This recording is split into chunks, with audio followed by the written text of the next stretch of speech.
Muling nagsagawa ng awareness lecture ang Tarlac City PNP kaugnay sa Hakbang Anghel tungo sa Magandang Buhay program para sa mga residente ng Barangay San Carlos, Tarlac City. Ang programa ay inisyatiba ng Department of Interior and Local Government kasama ang mga tauhan ng Tarlac City PNP at Explosive Ordnance Disposal o K9 Group at Bureau of Jail Management and Penology. Nagbahagi ng kaalaman ang Tarlac City PNP kaugnay sa RA 9262 o Anti-Violence Against Women and Their Children Act at RA 11313 o Safe Space Act o ang tinatawag na Bawal Bastos Law na pinangunahan ni Police Lieutenant Leslie B. Mata, Provincial Community Affairs Division Officer, sa ilalim ng supervisyon ni Police Lieutenant Colonel Shancy Logroño, Officer in Charge, kasama ang mga opisyal ng barangay, barangay peacekeeping action teams, barangay lupon at mga miyembro ng sangguniang kabataan ng nasabing lugar. Samantala, tinalakay din ng Explosive Ordnance Disposal o K9 Group sa nasabing aktibidad ang patungkol sa awareness of bombs that kill lives and destroy properties bilang pagbibigay ng sapat na kaalaman at upang matulungan ang mga mamamayan na maging handa at mapagbantay laban sa mga posibleng banta sa seguridad, maprotektahan ang kanilang mga sarili at ang kanilang komunidad at maiwasan ang malawakang pinsala sa buhay at ari-arian. Ito po ay sa programa na kung saan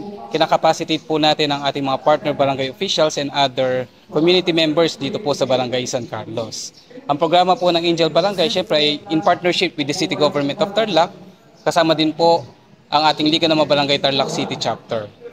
Ito po ay nakaangkla din sa ating BIDA program ng ating departamento. BIDA program na kung saan mas ini-enhance po natin yung kakayahan ng ating mga barangay officials lalo na pagdating po sa anti-illegal drugs.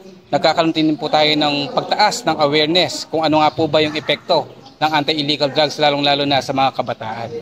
And at the same time with this activity, hindi lamang po patungkol sa anti-illegal drugs. Kasama din po dito yung orientation kung ano nga po ba ang katarungan pambarangay, ano nga po ba ang BAUSI, ano nga po ba yung matibang programa na mas makakatulong po sa ating mga partner barangay leaders. Mula dito sa Barangay San Carlos, Tarlac City, ako ang iyong PNN correspondent at Naman Mauritiano. Alagad na batas, taga-taguyod ng Balitang Pulis.